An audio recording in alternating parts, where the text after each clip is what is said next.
Assalamualaikum warahmatullahi wabarakatuh. Semoga kita selalu dalam keadaan sehat dan dimudahkan segala urusannya.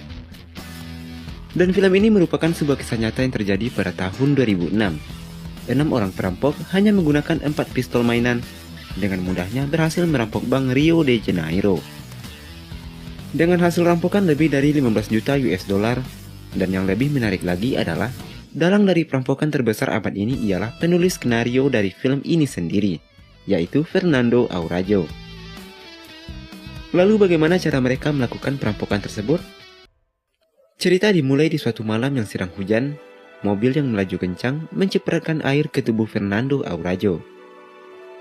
Dia membuang puntung rokoknya dengan kesal. Terlihat puntung rokoknya terbawa oleh air dan masuk ke dalam saluran pembuangan air. Dan begitu mengangkat kepala, Bank Rio de Janeiro berdiri di depannya. Dia mengikuti arah aliran air terus sampai ke pinggiran kota. Dan benar saja, di bawah sebuah jembatan dia menemukan pintu keluar yang menghubungkan semua saluran air di kota. Dan di saat itu sebuah ide gila muncul di benak Fernando. Dia ingin merampok bank tersebut. Jadi dia menjumpai teman baiknya, seorang mekanik yang bernama Marcino. Tapi Marcino berkata kalau ini semua butuh dana yang banyak. Lalu Fernando menjumpai Eldok untuk mendanai operasinya tersebut. Dan dia juga mendatangi seorang pencuri profesional yang bernama Mario.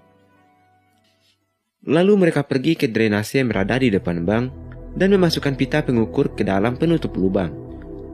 Kemudian mereka masuk ke dalam pintu keluar air di pinggir kota. Di sana mereka menemukan pita pengukurnya, jaraknya hanya 18 meter dari permukaan tanah. Selanjutnya Fernando datang ke bank dan memotret gila-gilaan. Akan tetapi itu malah menarik perhatian security di sana.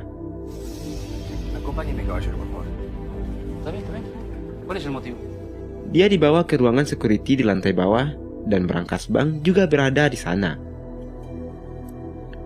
Security mengecek kamera tapi tidak menemukan foto apapun. Ternyata dia sengaja ketahuan oleh security. Tujuannya adalah untuk melihat posisi dari brankas dan mengamati situasi di sana. Setelah berhasil menggambar denah bank dan posisi kamera, kemudian mereka menggunakan ban sepeda untuk mengukur jarak lubang saluran air ke pintu bank. Dengan menggunakan teori Pythagoras, mereka menghitung panjang sisi ketiga dan sudut kemiringan.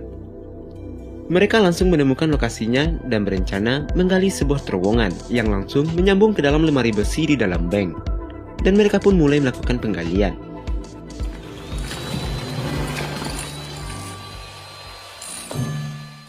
Mereka menambah satu orang lagi, yaitu Beto, dan mereka mulai memikirkan cara tercepat untuk membobol brankas.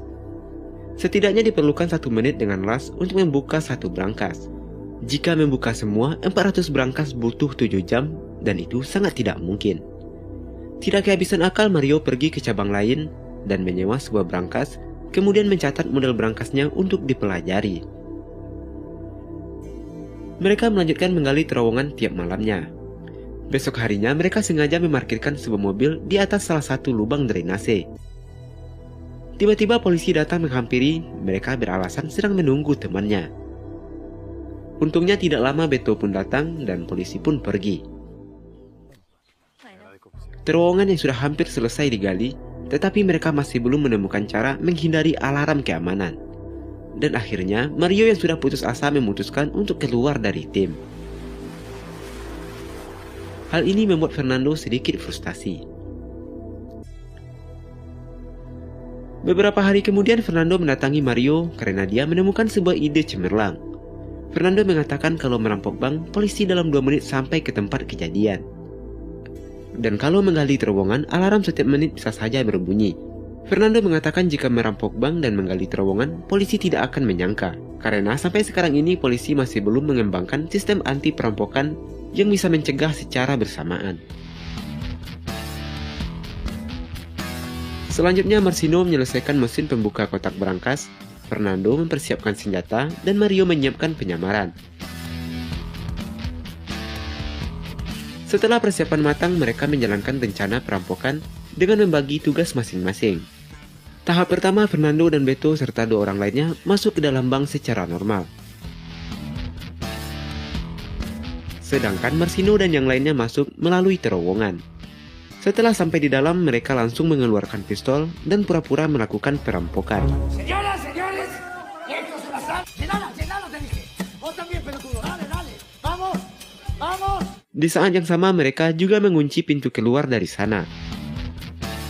Tahap kedua, setelah security lapor polisi, baru mereka membebaskannya. Menyuruh dia memberitahu polisi bahwa di dalam bank ada 20 orang sandera dan para perampok memakai senjata. Tahap ketiga mematikan semua kamera, mencegah bocornya identitas. Di saat yang sama, Marcino yang masuk melalui terowongan yang mereka buat memecahkan tembok dan berhasil masuk ke dalam sana. Kedua grup berhasil bergabung. Selanjutnya adalah tahap terpenting dalam rencana mereka, yaitu membuka brankas. Marcino memperlihatkan alat membuka kunci ajaib buatannya sendiri. Sebuah mesin hidrolik portabel membuka satu kunci hanya butuh waktu 7 detik.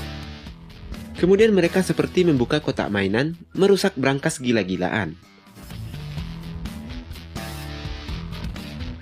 Di saat yang sama, polisi sudah mengepung mereka dari luar.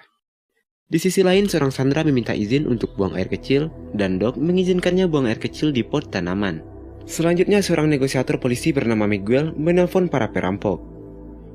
Mario menyuruh para polisi untuk menjauh dari sana, atau mereka akan membunuh para sandera.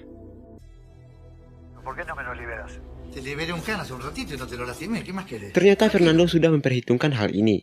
Mereka sengaja membeli buku manual negosiasi polisi, dan Mario menghafalkannya agar kelihatan lebih realistis. Sampai dia juga ikut kelas akting.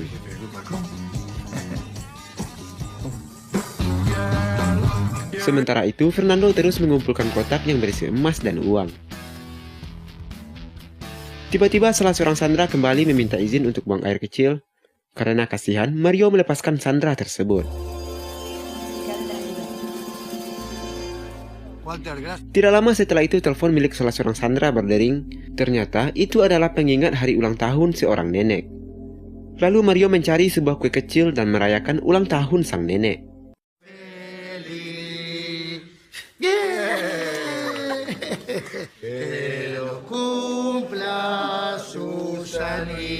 Setelah itu, Mario menuntun sang nenek keluar dan membebaskannya. Karena jika Sandra tidak terluka dan meninggal adalah satu bukti penting untuk keringanan hukuman mereka. Tindakan yang tak terduga dari Mario membuat para polisi bingung. Kemudian Mario melanjutkan berbicara dengan polisi. Di saat yang sama, alat membuka kunci mereka menjadi terlalu panas karena digunakan terus-menerus. Jadi mereka harus mendinginkan mesinnya. Untuk mengulur waktu, Mario kembali menelpon polisi. Dia ingin perundingan antara jaksa dan pengacaranya.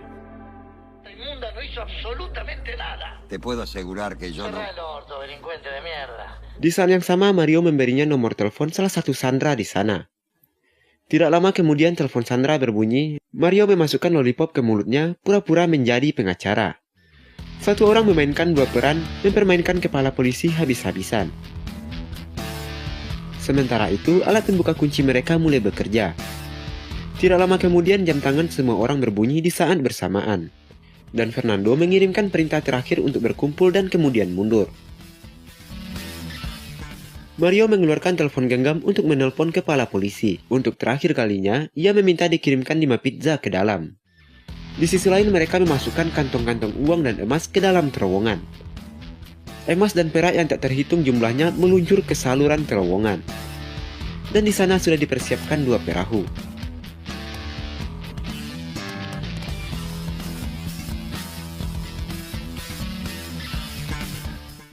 Lalu Fernando mengeluarkan sebuah kain merah, kemudian menyusun rapi senjata yang mereka gunakan. Ternyata senjata yang mereka gunakan adalah senjata mainan. Dengan begini, biarpun mereka ditangkap, mereka tidak akan dihukum berat.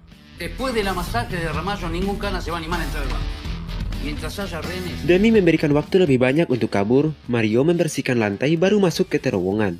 Dan Fernando menggunakan sebuah tali menarik lemari untuk menutup lubang. Di saat yang sama, pizza yang sudah datang dan kepala polisi menelpon Mario tapi tidak ada jawaban. Akhirnya penutup lubang di bawah kakinya menarik perhatiannya. Kepala polisi yang sudah mengerti semuanya membawa masuk pasukan mereka.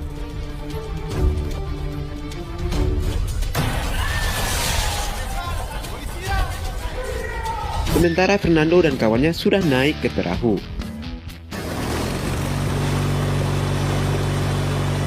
Kepala polisi yang melihat jejak debu di lantai langsung menggeser lemari.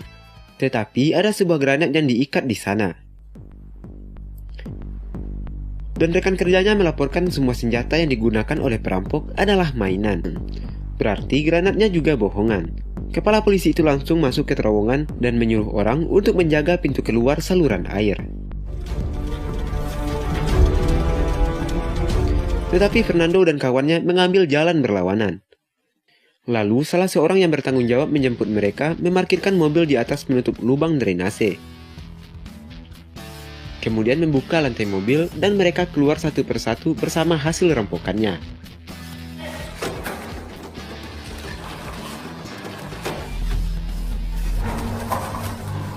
Tidak berselang lama sirine polisi berbunyi. Mereka semua mulai cemas dengan makin meningkatnya suara sirine dari sebuah mobil polisi yang lewat. Esta debe ser la combi más cara del mundo. Di sisi lain, kepala polisi yang keluar dari terowongan tetapi tidak menemukan apa-apa. Para polisi terdiam dengan pesan yang ditempelkan oleh Fernando. Pesan itu berisi, di lingkungan yang kaya tanpa senjata atau dendam, ini hanya uang dan bukan cinta. Qué hijo de puta.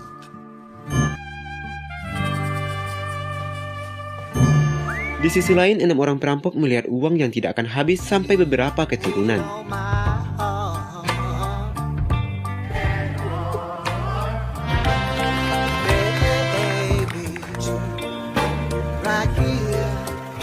Dan mobil yang mereka guna pun telah dibakar.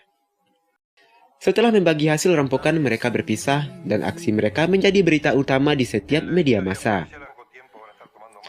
Tapi ceritanya tidak berakhir di sini saja. Tidak lama kemudian, setelah mereka menjadi kaya mendadak, istri Beto memergoki Beto berselingkuh.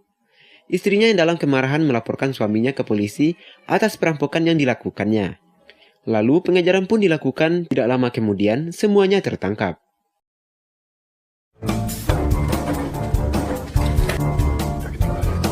Te chupa huevo.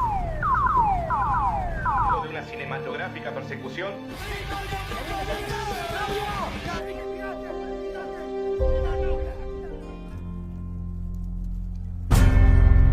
Akan tetapi karena senjata yang mereka gunakan adalah senjata mainan dan juga tidak menyakiti para sandera, pengadilan hanya bisa memberikan hukuman ringan.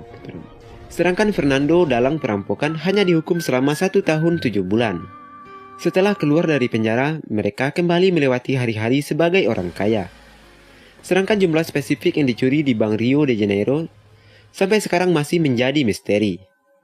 Ternyata dari awal tertangkap dan dipenjara adalah salah satu rencana mereka. Karena hanya dengan cara ini mereka baru bisa menjadi orang yang bebas. Akhir kata saya ucapkan terima kasih dan wassalamualaikum warahmatullahi wabarakatuh.